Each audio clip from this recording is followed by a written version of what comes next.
Hello, and welcome to episode 12 of the Retro Game Gauntlet Reviewcast.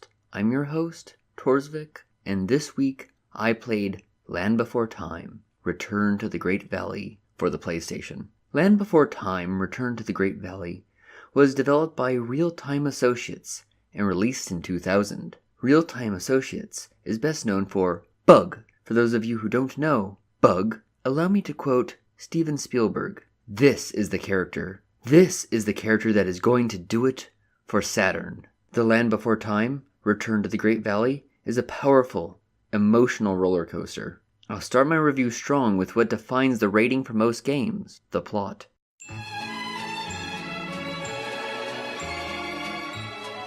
We open with an establishing shot of the Great Valley, and then we transition into the cold opening.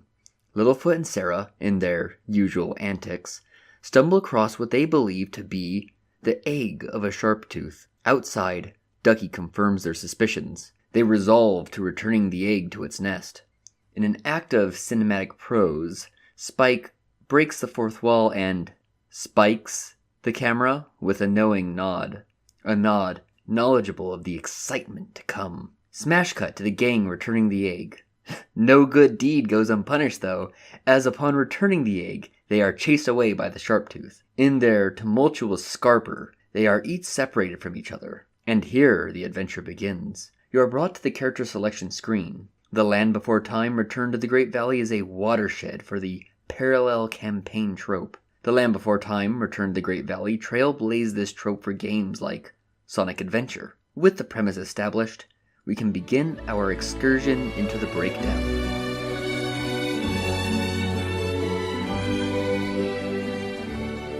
I'll begin with the mastercrafted controls. We will be using the D-pad for this game. We won't be using the publican DualShock controller, no.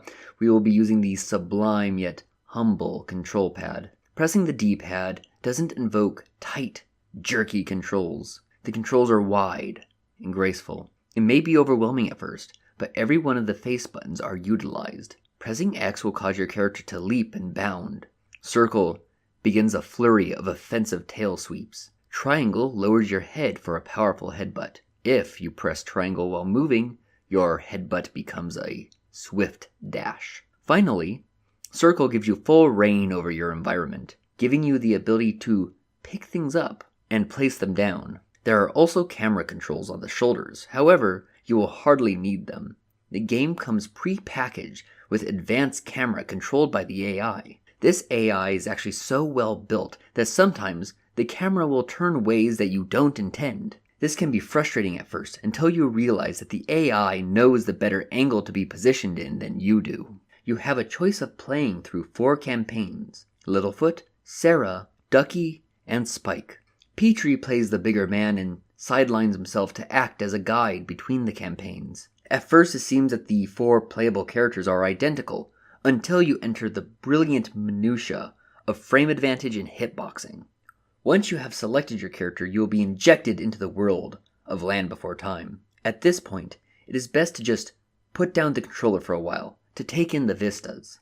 I made the mistake to keep playing and found myself overwhelmed for the next 30 minutes.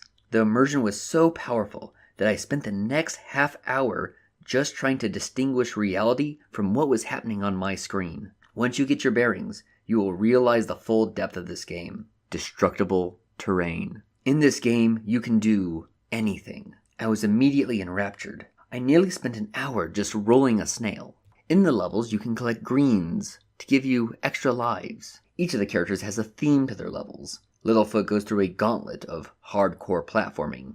Sarah puts your mental capacities to the test. You are required to show your proficiency at frame counting and a test of memory using Sarah's telekinetic skills. Spike puts you through an endurance course. You start slow with a fruit escort quest, followed by a series of high-altitude platforming puzzles. If Sarah tested your intelligence, Ducky will test your wisdom. There are several lateral thinking puzzles, rivaling or even surpassing those of Riven. Such puzzles include bringing colored fruits to matching colored plants, and activating flowers in colored pairs. At the end of each campaign, you are treated to a short but moving cinematic of the active character returning to the Great Valley, wistfully contemplating the fate of their missing companions. I was under the impression that after completing each campaign that I would be treated to the gang's reunion, but there was a twist. There is no ending. No, in a bold move, the fate of the gang is left to the interpretation of the player. Truly, the devs realized that the most open-ended game would have no ending. With the game well and summarized, let's get into my impressions.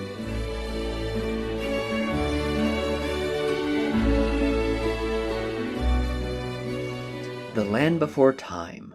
Return to the Great Valley. How do I begin? The game is finely aged, like a cheap Lambrusco wine on the Giancolo Hills overlooking Rome. Love that memory. I guess I can start with the controls. The controls are designed with expertise akin to a master architect, the like of James Googly Eye III.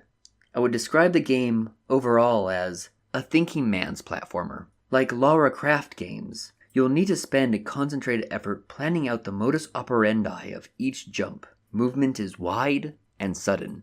This was obviously designed to prevent the player from just playing by the seat of his pants. Every jump, every turn must be meticulously planned out. The camera always wants to snap right behind your character. This will require your brain to do some mental gymnastics. At times you'll need to map out the level's geometry in your head so that you can make blind jumps with accuracy. Picking up items requires precision.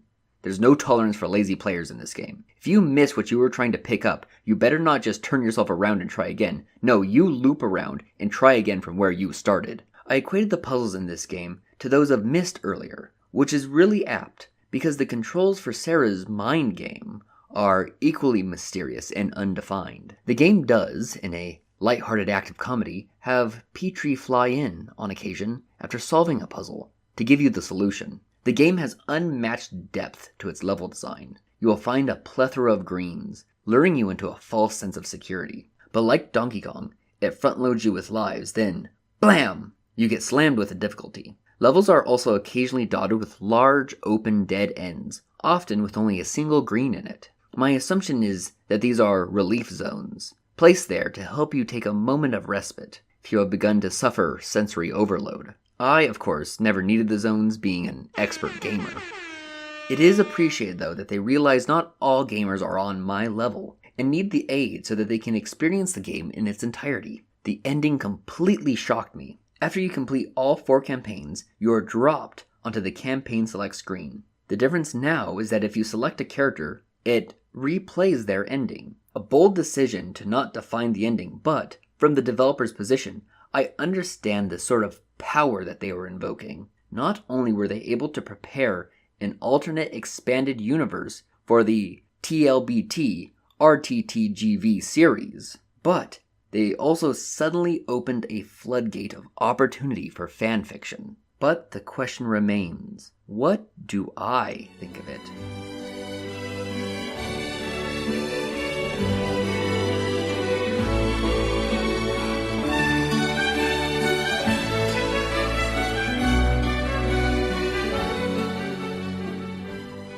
Put a rating on this game mostly only sullies its quality. I don't have a rating that fits on my scale for this tour de force, so I will give it the only rating that I can. I give it a 1 on 5. Anyway, I'll close this out with a shill. Go ahead and smash that approve button and thumbvote this video likewise.